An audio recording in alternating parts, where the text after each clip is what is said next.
ain't trying to bother. You're moving me in all the right ways, waiting for the signal. I wanna go down and watch it fall down. You give me the green light, speeding like there ain't no stop sign. My eyes set on the prize, yeah. I wanna go down, I wanna go down.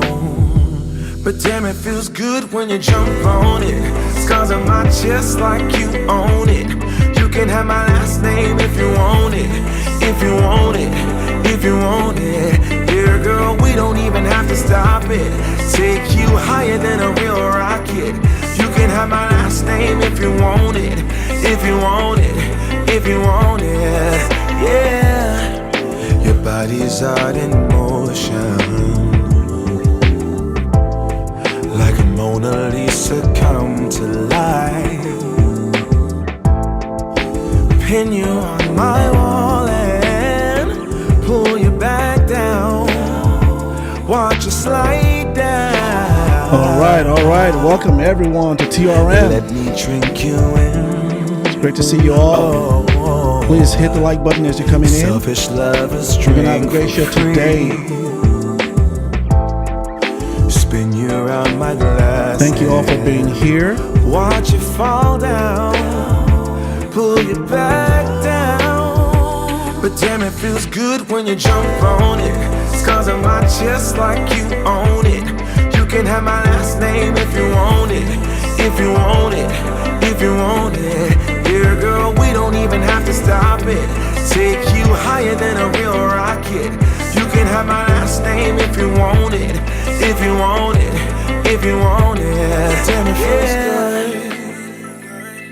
good, good, good.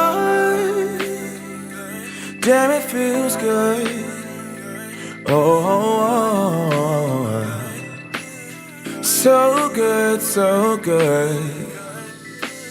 So damn, it feels good when you jump on it. Scars on my chest like you own it. You can have my last name if you want it, if you want it, if you want it. Dear girl, we don't even have to stop it. Take you higher than a real rocket. You can have my last name if you want it, if you want it, if you want it. But damn, it feels good when you jump on it. Scars on my chest like you own it. You can have my last name if you want it, if you want it, if you want it. Dear girl, we don't even have to stop it. Take you higher than a real rocket. You can have my last name if you want it, if you want it, if you want it. All right. Welcome to Corporate Junky. I am your man, CJ. Thanks, guys, for all of you from being here. I'm happy that you guys are here. So first things first, before we even start the show, you know, every Nigerian out there is celebrating today. We have to, first of all, congratulate our Super Eagles, the Nigerian Super Eagles. They are soaring high for proceeding and making it through to the fourth quarter of the African Cup of Nations after defeating the indomitable Lions of Cameroon 2-0. That is a sweet victory for us. And so congratulations to the Super Eagles. Congratulations to Nigerians. I know this was something that we were really looking forward to. Because last time we met, it was a different situation. And so this was a good thing for us. And you can kind of see the heart of the players. They really played their heart out. You could tell that the Nigerian Super Eagles wanted to really win. And they played a really good game. It would have been a 3-0. However, we lost one due to offside. But nonetheless, a win is a win. And congratulations to the Super Eagles for an amazing game yesterday. And so now we have a game coming up next Friday against Angola. And so we're hoping and we pray and we think, and I believe the Super Eagles are going to win that. So again, I am joining with every Nigerian out there celebrating this. And I haven't stopped celebrating since that whole win happened yesterday. So congratulations to the Super Eagles and to Nigerians again. All right, so we're going to have a great show today. I want to talk about something that I think it's a great conversation to have. And we're going to be talking about Nigeria's youth. And there's been a lot of buzz, a lot of chatter about the success of Nigerians. It's not a new thing now. You know, we're no longer a something that is an anomaly. This is a known thing that Nigerians are breaking barriers and shattering things. But I think it's important to put things in context in terms of who is doing this within the Nigerian population. And what is the projection of this in terms of the future? Okay. In terms of where Nigeria is and what is the strength of the Nigerian people as well as the country. And so I wanted to bring you guys something that you won't hear or see in the mainstream media. You see, when it has to do with this particular demographic that I'm about to talk to you about, which is the Nigerian youth, and I'm going to give you the specific age range that we're talking about here, you know, so that way you don't get it confused, what age demographic or what age bracket we're talking about. But nonetheless, when you're hearing the media talk about these particular sets of demographic group, it's usually that they're running away from their country. That's what you hear is, oh my God, the youth of Nigeria are leaving their country. You hear it from the Western media. You also hear it from silly Nigerians who like to just talk nonsense about their own people and demonize their own country rather than uplift their own country. You hear that nonsense from them. But I want to tell you a different story about this same demographic. And I want to tell you that stuff you're hearing, again, is one of those false propaganda that you're hearing out there. They take a few storyline or a few people and they mass it all over the place, and you make it look like every young Nigerian is just leaving that country, and that's simply not true. That's simply not true. So you'll see studies, you know, that go in, and the studies that will tell you that 39% of Nigerians say if they could leave, they would leave if they had the means to leave. You know, and as a data guy, my question today is, okay, what about the other 70% that have means to leave? Have they left? No, they haven't. So the way these studies are conducted, they'll go and meet a village person and I ask the village person, you know, do you really like this country? What do you think he or she is going to say? I mean, if you go and meet a poor person in any country, they'll tell you they want to leave that country. It doesn't matter. I mean, go to the east side here in the United States or in my city, but go to the east side and ask the poor people over there if they want to leave their country. They'll tell you they want to leave too. So the way these studies are done sometimes is very skewed. You know, it's skewed towards the goal and the narrative that the person that is conducting the study wants to portray out there, right? But when you dig into numbers and statistics deeper, and if you do a deep dive into research, you'll find out that is not true, like many things else. I mean, Nigeria is made up of 220 million, according to the last statistics in 2023, and I'm going to give you guys some numbers, right? 220 million. And according to Pew Research, study they did in 2019, when they accounted for Nigerians here in the United States make up 390,000 in terms of as of 2019. So relatively, if you just kind of estimate 2023 now, you know, and you estimate a growth of maybe, let's say, 5%. So maybe you put Nigerians at about 400,000, 420,000. Do you understand that? Relative to the population size of Nigeria, that is 0.1%. And in the largest migrant group in the United States is Mexicans. I think they say they make up like 20-something%, followed by Chinese, followed by Indians, at 6%, followed by Vietnamese. And you find a whole lot of other people. Nigerians don't even top the top 20 of immigrant groups in terms of this country, right? And when you compare Nigerians to even African immigrants, black immigrants in this country, Nigerians are not even up there. It's Jamaicans. There are over 1 million Jamaicans in the United States next to Asians. And then you find Nigerians right there, according to Pew Research, right? So relative to the population, when you look at numbers, it's always very deceptive when people put numbers up in front of you and say, hey, there's like 400,000 Nigerians, and you're like, wow, that's crazy. That is such a huge number, right?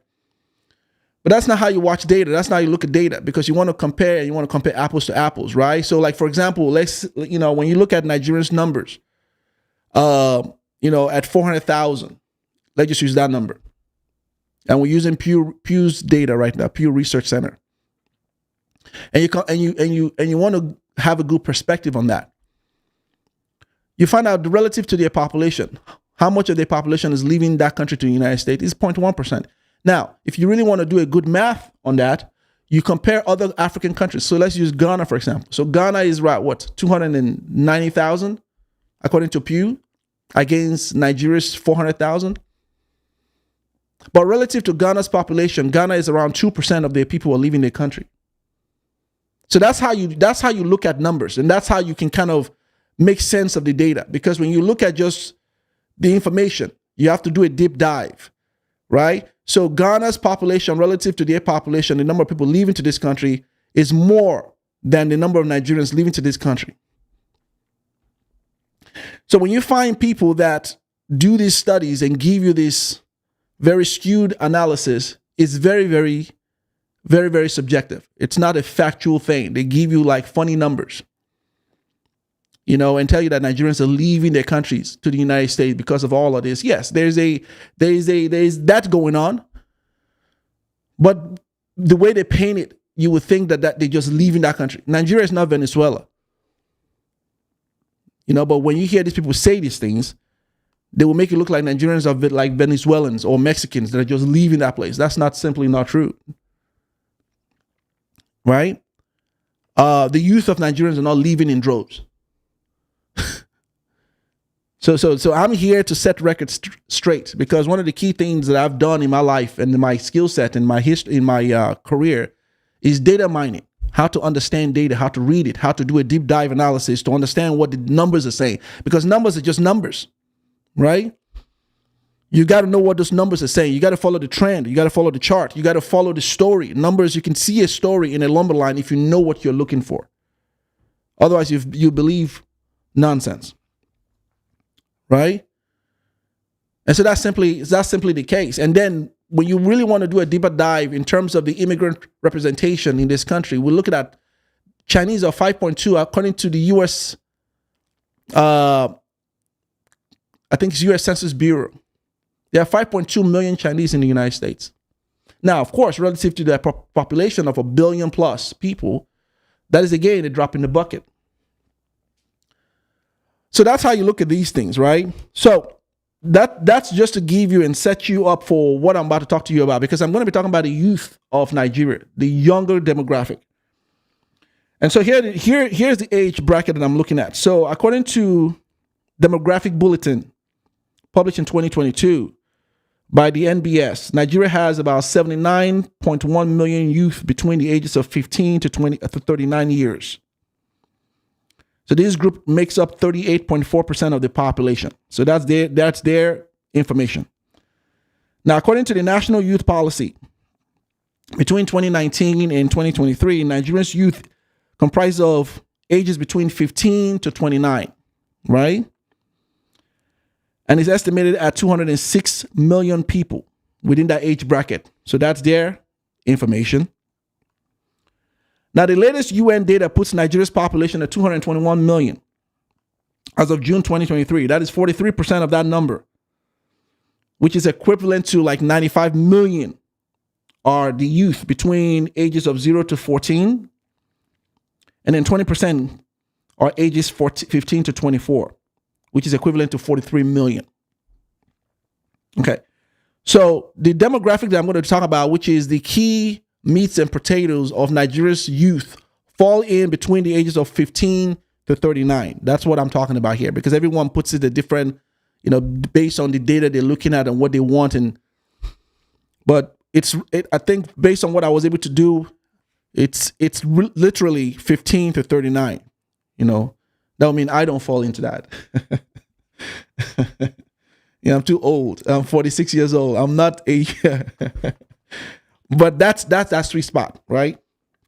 Those are the ones that fall into what we call the youth category. Okay. So now that I've told you that, let's talk about what this particular youth age range is doing in Nigeria and around the world.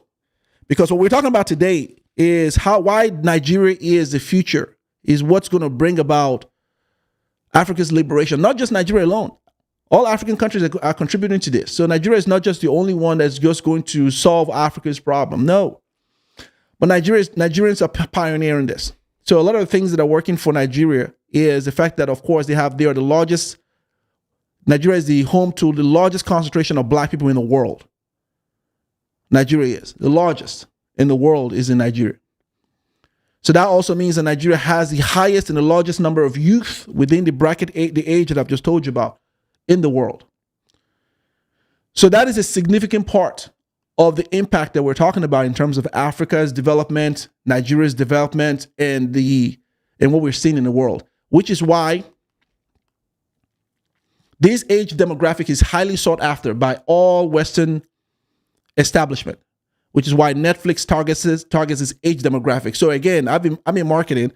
So marketing, the sweet spot in marketing in terms of demographic audience with disposable income, depending on what your product is, depending on what what your services is. So you got to consider that in terms of that. So if your product and your services are low price point, right? It also matters depending on if you're selling something or if you're targeting an audience that can afford to buy something that's $1,000, $2,000. So that differs. But most marketers, most agencies target 21 to 35. That is the key sweet spot, right? And so that falls into what we're going to talk about today. Now, the reason why that Nigeria has been a target for a lot of Western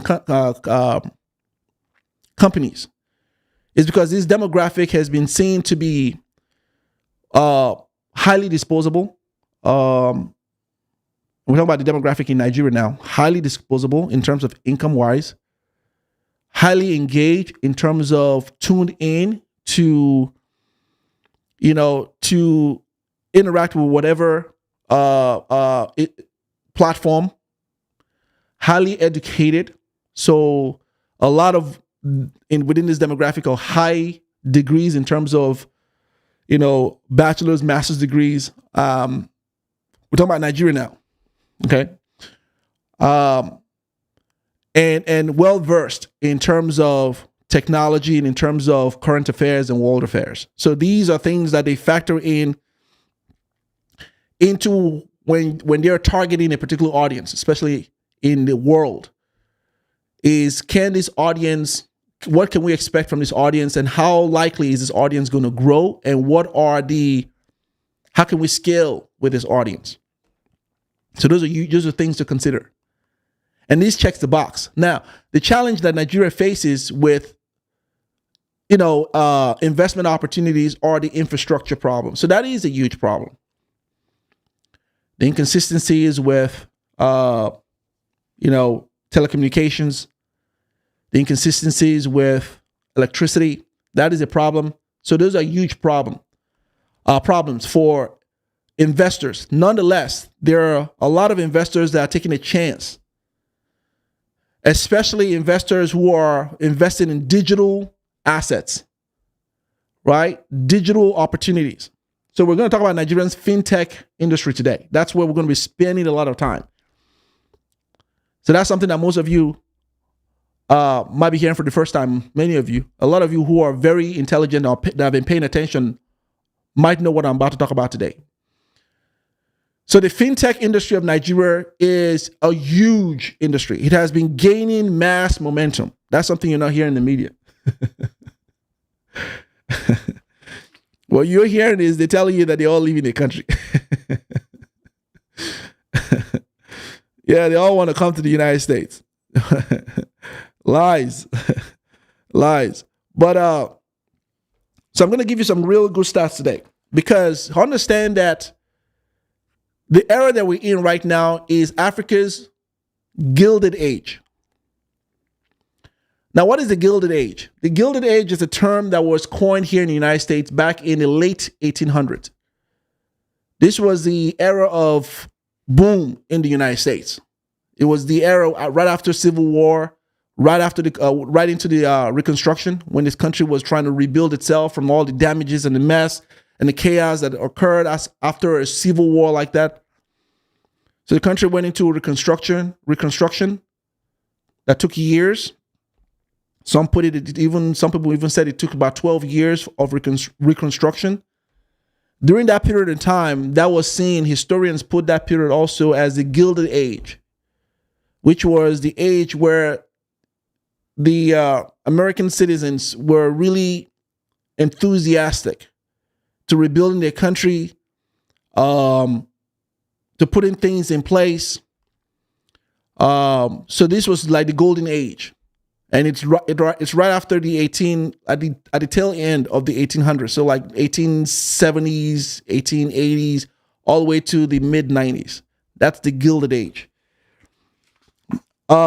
If you've been paying attention with what's going on in Africa, this is the era going on in Africa right now. Africa is experiencing what's called the Gilded Age. So Africa is rising. Africa has been in the news for a couple of years now, and it's even projected to be in the news for a long time. So you look at places like Rwanda, which is becoming a very fast tech hub. You look at Nigeria, which is explosive in technology, in entertainment industry. Technology apparently is exploding. Kenya. You look at a lot of countries in Africa that are really pushing through, despite all the challenges that have plagued them in terms of Western influence on that continent. See, they won't let us be. They won't let us be. The types of deals that corrupt leaders in Africa signed and put their people in, that have gridlocked their people for years, those type of challenges to cross those hurdles.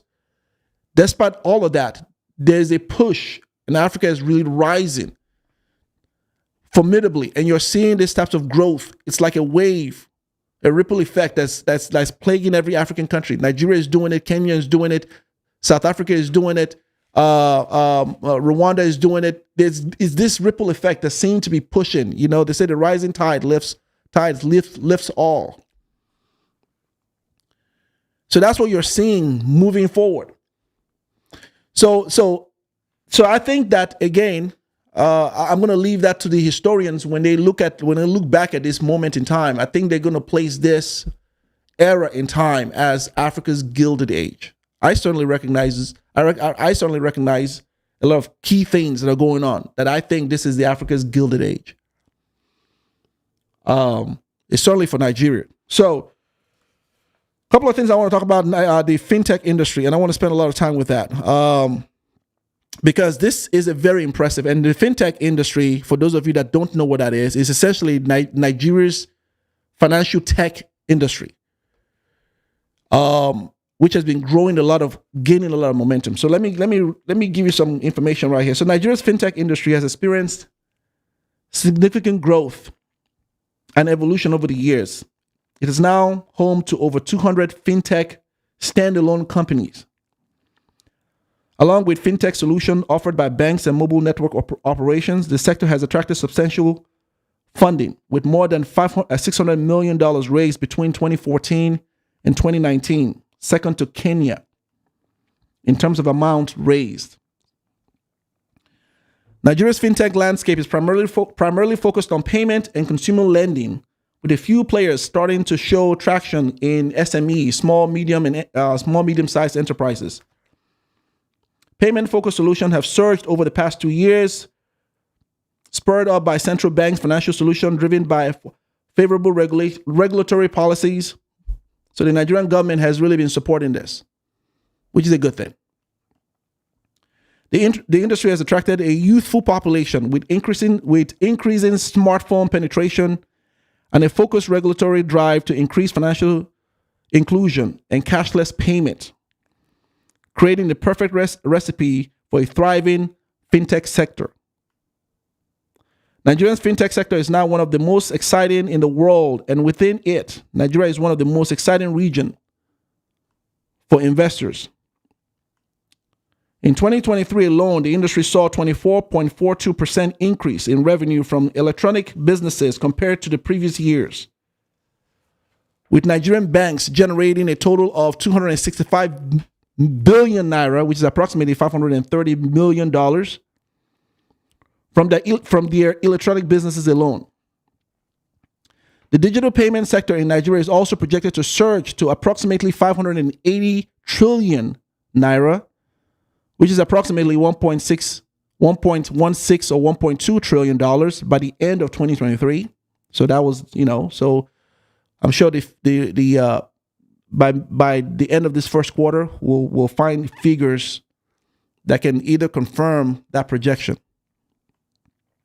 According to the data from Nigerian Interbank Settlement System, NIBSS, this growth is fueled by increased number of fintech companies and a growing demand for digital financial services. Now, the Nigerian government, because the Nigerian government has seen this, the Nigerian government has recognized the potential of fintech industry and has allocated 10 billion naira, which is approximately $20 million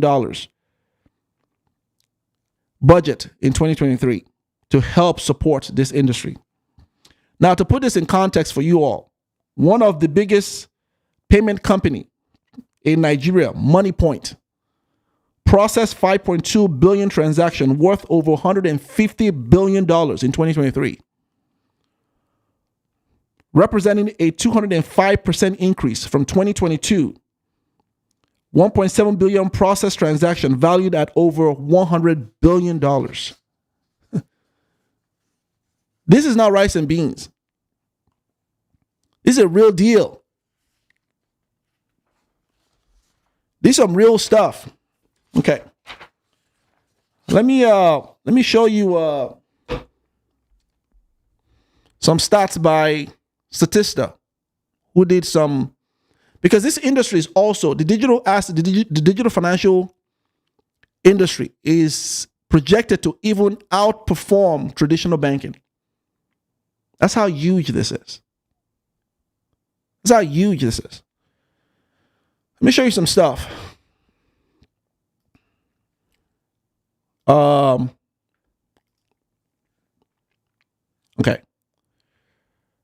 Let me blow this up a little bit so you guys can see it. All right. So here's what Statista put together. So basically, the largest market. Talk about Nigeria's fintech industry right now. The largest market will be the digital investment with asset under management of $70.5 million in 2024. That is what this industry is projected to be in this year with asset under management. The digital asset market expected to show a revenue growth of 26.5%, 27% in 2025. This is huge. When you're seeing growth of 20%, that's huge. That is huge. Okay. So in the digital payment market, the number of users is expected to amount to 82.1 million users by 2028. If you're an investor in the United States, that's where your money needs to go to. If you're a Nigerian investor, my money is in there already. Okay, so I'm helping you with this. If you're a Nigerian investor or an African investor here in the United States and you're looking to where to park your money, that's where you need to park your money. Okay. So total asset under management in the digital investment market is projected to be 70.5 million in 2024. So I read that already. That is Statista. Okay. Now here's where I got the information in terms of fintech revenue to outgrow traditional banking, 3-folds by 2028. All right. So that is something you're not going to hear in the traditional Western media. Okay. You're not going to hear that. What you're going to hear is that they're leaving their country. You're going to hear that they're leaving their country. They're coming to the United States because the country is so bad. The Jackpot movement is a real thing. Yeah. You know, there are people leaving their country. Nigeria is not the only one. The biggest, did you know that at the border right now, one of the biggest migrants crossing the border right now is Chinese, because the Chinese market is experiencing a crash, especially the real estate sector. The Chinese market is in trouble with all the riches and wealth that everybody brags about. They've been leaving in droves. There are more Chinese migrants crossing the U.S. border, Texas-Mexico border in droves, more than the African ones that they're showing you. Indians, and also a huge population of Indian migrants have been leaving India. Huge. Go research this. Huge. In 2 times, 4 times that of the African migrants. Right? So that's the part they like to show you, because they like to make you feel like the Nigerian market it's not dead. It's if nothing, and this, every industry is experiencing in Nigeria is experiencing, which is why I say this is the gilded age. This is why I say this is the gilded age. These are raw numbers that those are looking for. I think I showed you also that the U.S. Trade Administration also talked about the growth in Nigeria's industry. I mean, I think I did a video not too long where I talked about how the United States Trade Administration focused on the Nigeria's entertainment market to discuss the growth in Nigeria. The wild card and the secret, or the best thing that is left out of the public knowledge is Nigerian fintech industry. Huge. I'm invested in one of them, just so you know. Right? I'm not going to tell you who they are because they're not paying me for that. Not paying me to sponsor with them. I'm not sponsoring any one of them. They're not sponsoring this stream or any of my videos, so I ain't giving them no free ad. But I'm invested in one of them. That's where you need to put your money. And what's going on right now with the shift in the economic strategy that Nigeria is putting forth, because Nigeria is not just focused now on oil, because I know that a lot of people think that Nigeria is still stuck with the oil revenue. Oil is the biggest, but Nigeria is diversifying its portfolio. The digital banking system, the digital banking area is a huge part for Nigeria in terms of the Nigerians just diversifying their portfolio. Huge. The real estate sector in Nigeria is also experiencing a huge boom, with the monies from Nigerian diasporans who live in United States, England, and part of the world, who have a strong capital to afford a second home in Nigeria. That's gaining a huge momentum. Of course, the oil, right? And then the entertainment industry also, as we all know, has been a huge focus for the media in the last couple of years. That's huge. Now you see why now I said this is Nigeria's gilded age? So with all of these success that we're seeing that Nigeria is driving Africa in the 21st century and also into the 22nd century, which we're still far away. But Nigeria is driving Africa, which is why all eyes are on Nigeria. All eyes are on that country. And a lot of people have been chattering that once Nigeria breaks through, Africa is free, which is also why the Western media will like to keep Nigeria down, because Nigeria is the answer to Africa's liberation. Nigeria is. Now, I know there are some African countries that don't like to hear that, but Nigeria is. Not because I'm saying it as a Nigerian, but because the data and the statistics backs this up. And there are a lot of challenges that the country has and still needs to overcome to really expedite a lot of these things. So basic challenges like helping to make sure that basic infrastructures are in place and repairing those infrastructures, which is a huge part. So like for me as an investor, I would like to invest more in a couple of other things. And I'm watching to see the developments with this current administration and what they've promised to do. I'm watching to see how they begin to make do of that in terms of making sure that some of the infrastructural problems are ironed out. But I'm invested in Nigeria. I've got my money in Nigeria. I'm invested in it.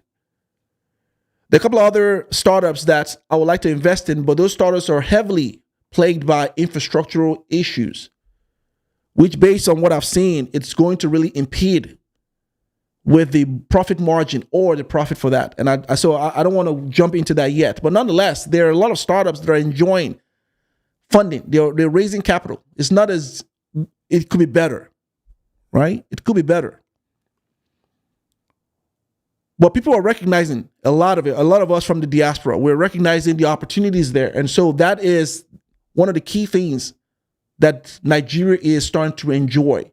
Not to mention there are also other foreign investors and foreign investments that Nigeria is starting to get that's pouring in because of the opportunity raised and people recognizing this. Right? So it's a fascinating time, because when you're looking at trend, right? When I'm looking at data, I'm looking at trend, and I want to see is a particular company insolvent, or is a particular company in trouble? You look at prior years of business to understand what they've been doing. You look at who are the board members, who is the CEO. You look at who is running the ship. You look at also external factors like governmental policies, those things.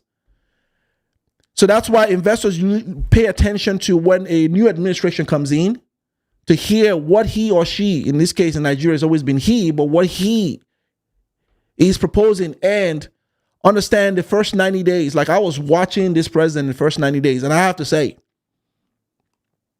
I've been very happy in the first 90 days with this president, what this president has done. This president has a lot of work to do. But there are certain things I look at based on what would affect my investment and also the opportunities in Nigeria for the future. And so there's key things that I listen for, and I'm sure it's the same thing a lot of investors listen for, to find out if this president is making or saying things or is thinking along the right direction. So when I see a $10 billion allocated, right? That's good. It should be more than that, right? But that's good. That tells me that this administration understands the future, understands where things need to be going. So that's good. I'll have no doubt that by the end of this year or next year, that will probably be more. When the next budget is done, they will allocate more than that. So those are things you see. So there are challenges there, and there are things that are that have been put forth that are helping to curb a lot of these challenges. So Nigeria is moving towards in the right direction, which is why the GDP has been growing. So these are the things that when you look at a country and to find out if a country is poised to make it in the future, there are trend patterns that you need to look at. First, you need to look at like I've talked about the external factors, and then key things. what are the attitudes of the labor force in Nigeria? What is the attitude? Is there depression? In terms of that is not true. That's not. It's the opposite with Nigeria. There's a vibrant, enthusiastic attitude, which is good for investors and for investment. Because if you have a labor force that's lazy, if you have a labor force that isn't enthusiastic, if you have a labor force that's lost hope, it affects anything. And clearly, there's a labor force in Nigeria. The Nigerian labor force is enthusiastic, which is why you're seeing the development in the Fintech industry rise the way it is. Which is why you're seeing also the attitude, even in the entertainment industry, growing the way it's growing. Which is why you're also seeing investors, investing in that age bracket demographic that I've talked about. Right? So these are key things. Now, with the government, in terms of the government and what the government needs to do, one of the key things the government really needs to do to secure investors who are still on the fence about investing in Nigeria is the security issue, right? Is the security issue. I was watching the interview that I think it was Channel TV had recently with Anthony Blinken, the U.S. Secretary of State, who is in Nigeria. I think he's just come back, but he might still be there. But anyway, this is just recent. And I love the interview, but there's one question that he asked that I thought that was this interviewer asked a very smart, he has smart questions, really smart questions. One of the key things he asked is like, and I thought was smart, is that you've been here twice. Why? Right? So those are good questions, and we know why. But then there's a question he asked, and there was a response that Anthony Blinken gave, which I thought was an undertone I think he had an undertone that was tone deaf in terms of his response, because the question was, and I wish I can play your interview, but it's an interview with Channels TV. You guys can watch it. And the question was, what are the challenges that the U.S. see with Nigeria? And they talked about the security thing, right? But the response that Anthony Blinken gave in terms of why we're seeing the rise of terrorism in Nigeria, he used poverty to equate to that. And that's the dumb answer. No. Poverty isn't the reason why there's a terrorist group in Nigeria. See, he gave that answer, and what the answer he would not give is that they created Boko Haram. Poverty doesn't add to terrorism. And he talked about how if people don't have hope and they don't have a way, then they join terrorism. That's not true. What about the guys in their country? What about people here that are poor? There's a poverty rate in the United States. Are those also joining terrorists? No. Poverty doesn't equate to people joining. So that was a tone deaf and a ridiculous answer, right? But the reason why there's been a Boko Haram insurgency in Nigeria, which Nigeria needs to do something about it, is because the U.S. funded that whole thing to happen, to destabilize that region. And see, that's one he's not going to tell you. Same way they created ISIS, same way they created Hamas, same way it's the same story. But they won't tell you this. They'll make it look like it's your problem. And so here's the point I was trying to make with that. The interviewer said to Anthony Blinken that, Nigeria would want to have help from the U.S. to help curb this. And I think that was the dumbest question to ask, because there's no way the U.S. is going to help you to curb that. They have not done, they created that. They put that in there in place for a reason. There's a reason why. It's a strategic move to keep your region destabilized, so they can come in and so-called, and then they will militarize your region. That's usually the key thing, is that they create these types of terrorist groups in countries, push them further down. We know they came from the north and they push them further down to the downwards, right? To destabilize those regions so they can go in there and militarize those regions. with the so-called fighting terrorism. I've covered this extensively, and I've talked about this. Most of you that have been watching me have heard me cover this. So to not ask them to help you curb this is you're not paying attention. You're not paying attention. They're not going to help you. Okay? So Nigeria on its own will need to curb this. And that is a major thing that the government in Nigeria will need to eradicate. That is a key part. That is a huge problem. Because once that is done, or at least signs showing that is being curbed, it opens even more funding and investment opportunities for these companies that I've just talked about and the startups that are happening at the hands of the Nigerian youth who are taking this out. Nigerian youth are in tech, in technology. Right? So that would help to support them. So putting money is great, but beyond that would be solving the major deterrents for investors, which one of it is the security part. That would be huge. And so that would mean really supporting the military industrial complex in Nigeria. Right? Supporting that, fortifying that, allocate strong military budgets to that, and disperse that in areas that you could solve this. You could solve this. But nonetheless, with all the challenges that we're seeing with that country, the growth potential and also the opportunities for that country is vast. It just amazes me that with all these challenges, these youth, Nigerians, find the strength and the resilience to learn and to develop in areas of technology like we're seeing right now. That's amazing. That's amazing. When you hear technology, you hear things like, these are things that used to be left for the Silicon Valleys of the world. Israel, India. Africa wasn't something you talked about. When you talk about technology and app development, and Africa wasn't in that conversation. Africa is in that conversation now. I did a video a year ago, and I talked about how, Afrobeat was Nigeria's, what is the word I used? That the man, damn, it's gonna kill me.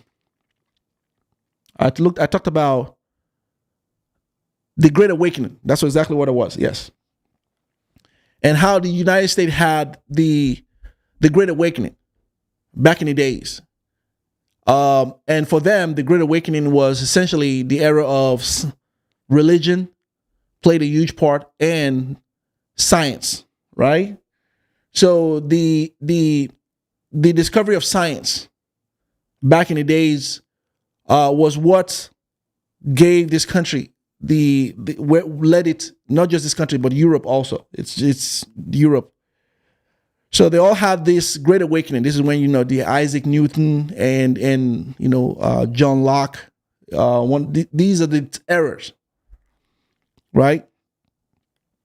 And so I talked about how Afrobeat was Nigeria's Great Awakening, because what that era did for Europe and the West at the time, there was a catalyst that needed to happen that caused the transition to other things, that spurned other things, that just sort of led to things that moved them into this age that they're in. And I talk about how Afrobeat is Nigeria's Great Awakening. That's because when you're looking at the youth in Nigeria, they're all excited. They all want to be musicians now, right? They all feel like they can do something. They all feel like they can, they're not waiting for the government.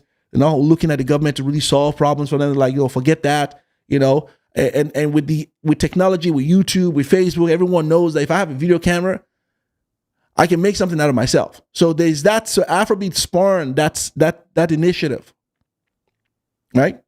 And then I talked about how with Afrobeat and with the rise of technology and tech industry in Nigeria, most people in the West don't know about that. With Africa, most people, if you ask the average person, in terms of technology, they're not thinking Africa. Certainly not thinking Nigeria, right?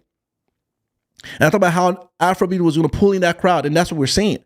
Is that people are going to Nigeria and they're watching, they attending concert. And this is the part that really pisses me off with what's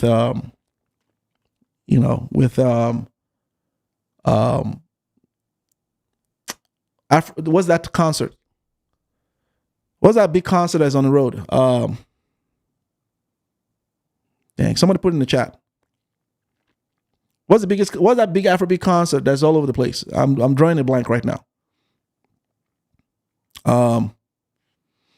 Anyway, the Afro Nation. Yeah, that one. The part that really pisses me off with that is that I talked about this is a thing owned by two Nigerians. They could play a pivotal role in the development of their country by leaving that in Nigeria. They could. See, this is that selfless act that we're talking about here. You have to think about the greater good than just your pocket and your profit. Because if they left that in Nigeria and start having it all over the world, what it'll do, it'll pull, thank you. It'll pull in people to Nigeria who would then find out, which is what I talked about in that video a year plus ago. We'll find out about people, about all of these things that I'm just talking to you that most people don't know about. The fintech industry, because they're going to Nigeria to see these artists perform. It will expose Nigeria to the world in ways that you would not imagine. That is that selfless act that we're talking about. Nigeria isn't perfect, but you got to think about something bigger. You have to see the handwriting on the wall and see things that are moving and see things that are put in place. And how do you play a role to ensure that you made a significant impact? Because right now, what they're doing right now, to me, is not making an impact to their country. They're making an impact to the music, but they need to impact their country because that would help to spur future. It will help to change. It will also help to increase the value of their show. But nonetheless, that's why I'm not a fan of them.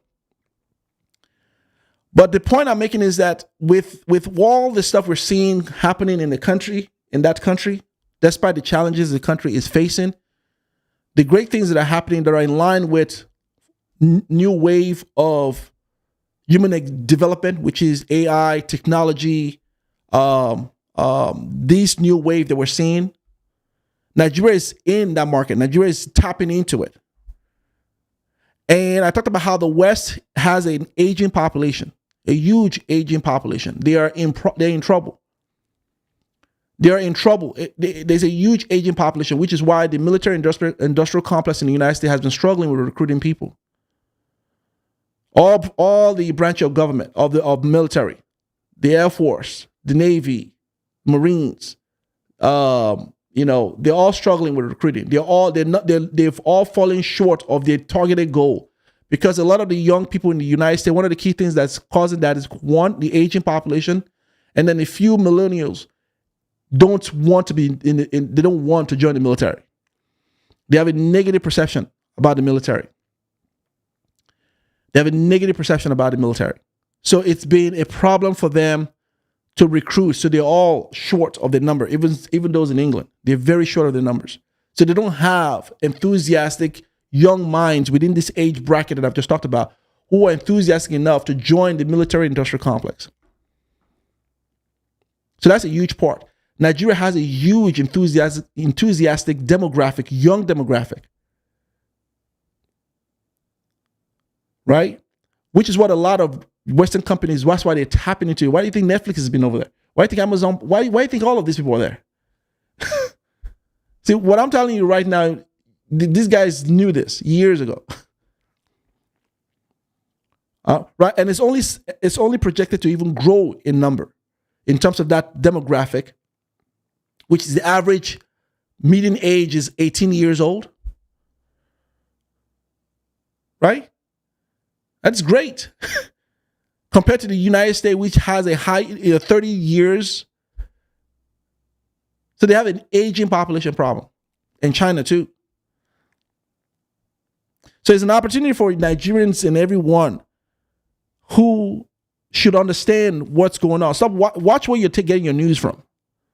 Okay, you need to go ahead and do a deep dive. Watch where you're getting your news from. Because if you're getting your news from the same Western media that has an agenda to demonize you because they don't like the color of your skin, and you're following that because it's so popular and all over the place, you're going to be confused and misdirected because you think that your country is on the worst trajectory. No, Nigeria is rising. You should go look at the data charts in terms of the GDP growth and all the projection that Nigeria has been given. Even the United States recognizes the growth Nigeria is having. And now we're talking about Nigerians in Nigeria now. And if you add Nigerians here in the United States, that's a different situation. If you have people like myself, who is a Nigerian American here in the United States, with the success I've built in this country, if you add that to it, and many others in the United States, who are a huge value asset to this country, contributing billions of dollars to the U.S. economy, right? That's a different number by itself. And a lot of us here in the United States, and I'll tell you this, a lot of us are really looking at what's going on in the country, and we are working and helping to develop that country because we want to see it, because we feel like our best asset and our best future is that country. And no matter how much money I've made in the United States, there's a ceiling that I hit. Right? I am making an impact, and I'll make an impact more in Nigeria than I will in the United States. Because, they don't want to see people like me. They don't want to, and I'm not interested in trying to be at the table. I'm not. That's not that. I really don't care for that. I'm interested in sitting at the table with my peoples, and I'm seeing the growth potential. And so I'm contributing to that, to help build that up. And I'm using my platform to ensure that you guys are well informed, to understand that you can be part of that, because that's you indirectly developing the success of what's going on ground.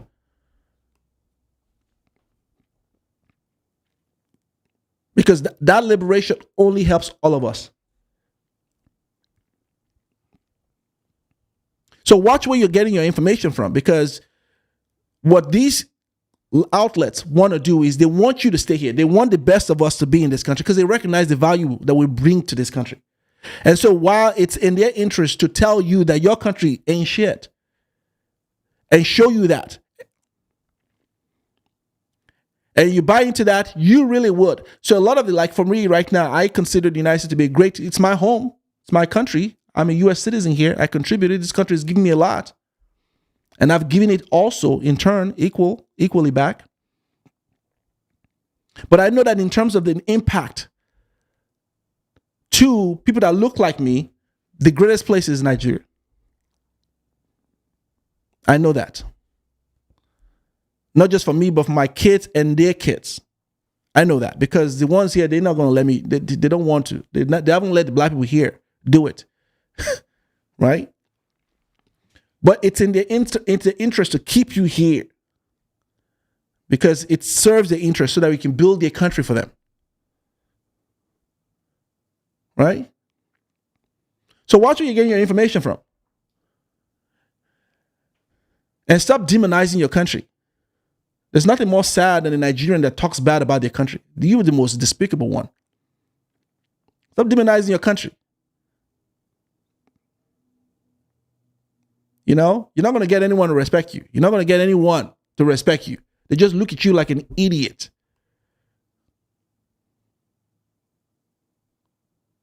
All right? So these are ways that you can impact the development of your country. So find a fintech company. Go find one. They're all over the internet. Start investing your capital into it. Start investing your money into it. Because that is a trajectory that's going upwards. I mean, I just told you there's a 26% growth projection for 2024 already. That's huge. That's where you put your money. Right? And I'm so proud of what's going on with the country. I'm so proud of what Nigerians are doing in Nigeria. I'm so proud of it. Because that is the type of that is what you want to see. That is what you want to see. But they're going to need our support. They're going to need our help. They're going to need us investing in their things. We help them raise capital. Look for ones that have crowdfunding. Go find it.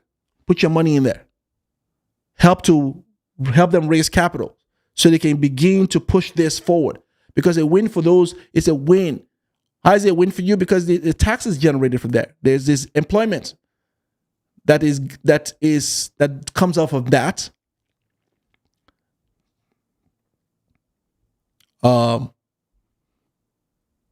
Please hit the like button, people. Hit the like button. Hey, pretty baby.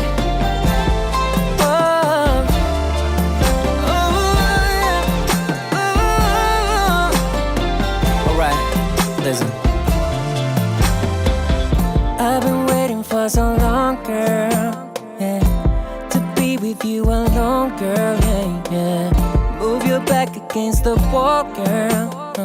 Don't be afraid, won't let you fall, girl. No, no, no. You don't have to feel no pressure. We got all the night, no stress, girl. Go ahead and get undressed, girl. We can do it all the night.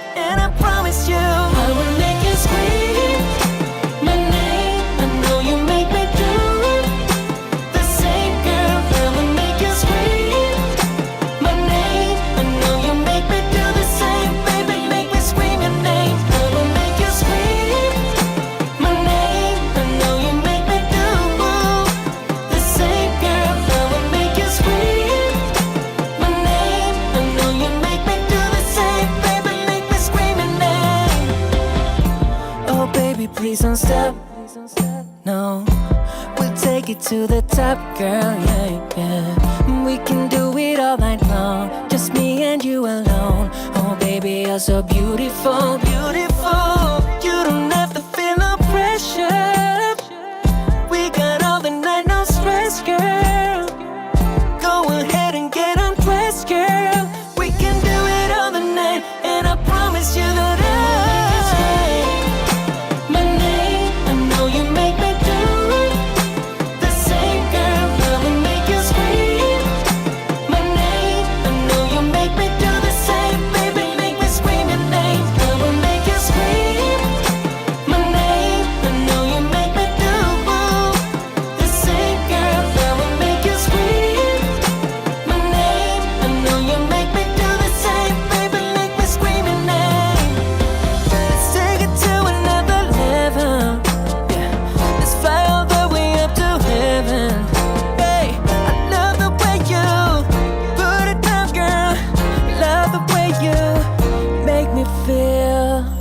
All right. Hit the like button, please. Show your love.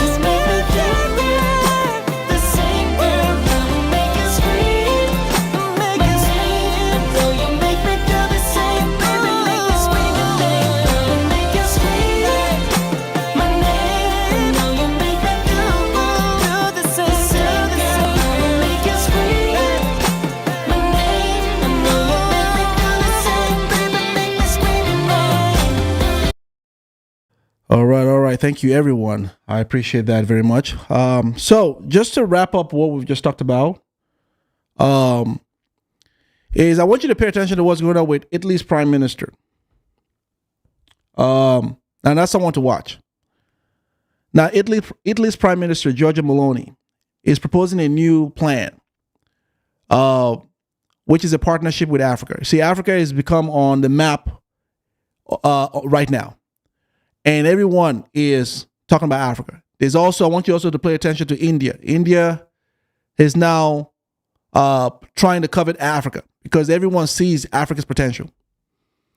Everyone sees African potential. Also pay attention to Taiwan. So Taiwan is another huge part of this equation. So there's key things that you want to pay attention to. Africa, Italy, India, Taiwan, China. These are 5 things you want to pay attention. Now, why China and Taiwan, anything that you need to worry about? Taiwan is the biggest market shareholder of, chips. Taiwan is the biggest producer, which is why China is trying to annex Taiwan back in its fold. So pay attention to that. I'm going to give you guys, I'm going to do another live show where I'm going to give you more insight into this. So that's one. The reason why that concerns us is because China has a relationship with Africa. Okay. So that's key thing. This is why you're seeing the West fall all over themselves to try to get Africa back and try to win that initiative back. So you find that's why, Anthony Blinken is over there. Talk about, they want to support our rice industry. Really? Okay. But so so these are things you pay attention to in terms of what's going on in terms of foreign policy moves. But because Africa has been rising, because Nigeria has been really making a lot of strides, you find India trying to I think it's the UN Secretary of State for India, just like we have the Secretary of State for India, just like we have U.S. Secretary of State Anthony Blinken, his counterpart went to both Uganda and Nigeria recently. So they understand what's going on with Nigeria and Nigeria's pivotal role in the new global market. Okay, so Nigeria is a key player. Now, the great thing for Nigeria is that you have the internet age and social media, which will help to change Nigeria's narrative. So you have people like myself who now has a platform. So that will help to support the narrative of so you get the kind of news that you need to get. So that would really help with the image. Back in the days, you had nothing but the big threes, ABC, NBC, CBS. And then you have CNN, Fox News. These ones are Western people that they only gave you versions that benefit their interest.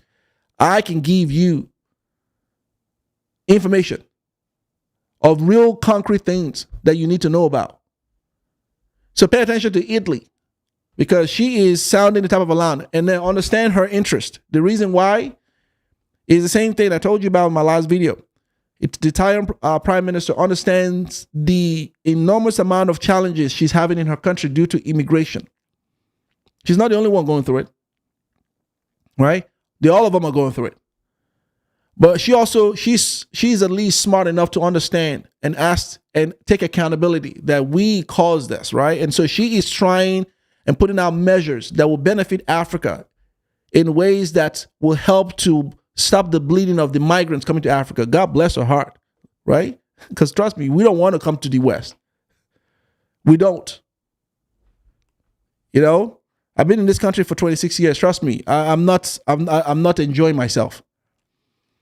Not with when I walk down the street and they look at me like, and my color of my skin is a problem for these people here. Right? I'm not enjoying myself. Not with any time, at any moment in time, you could be subject to a police harassment. I'm not enjoying myself. So most of us don't really care for it. We're here because the West offers a lifestyle and an opportunity at the expense of our country. Let's just put that in. To fuel their country. But most people don't want to come to the West. So she recognizes this, that their involvement in Africa is what's caused the destabilization of that region. So she wants to do something about it. She's the only one, I think, is the forward-thinking European that's trying to do something. So pay attention to what she's doing. I still, like I said, I don't trust white people all over, 100%. There's always an agenda behind everything. But that's where our leaders will have to come in place to scrutinize every deal, so they don't sign into anything like the past ones did. But at least the tone and the language she's using is one that I like to hear from a lot of them. Right? But nonetheless, Africa is on the map in a huge way. In a huge, significant way. And all these countries recognize that, which is why they're coveting it. So they're all falling all over themselves.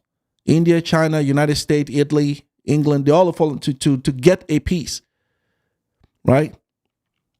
And that's exciting for you who is an African and who is a Nigerian, because then that tells you that your value and your stock in the world is rising. And it also gives you investment opportunity beyond the West for you to park your money. All right. So those are key things that I want you to pay attention. But anyhow, that's all I have for you all today.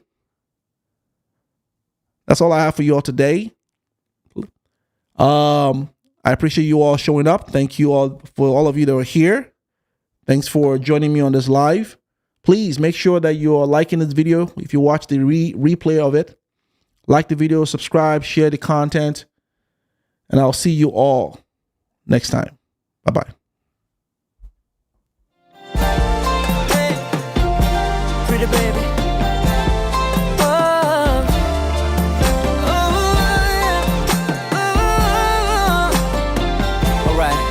Listen. I've been waiting for so long, girl, yeah, to be with you alone, girl, yeah. Move your back against the wall, girl. Don't be afraid, won't let you fall, girl. No, no, no. You don't have to feel no pressure.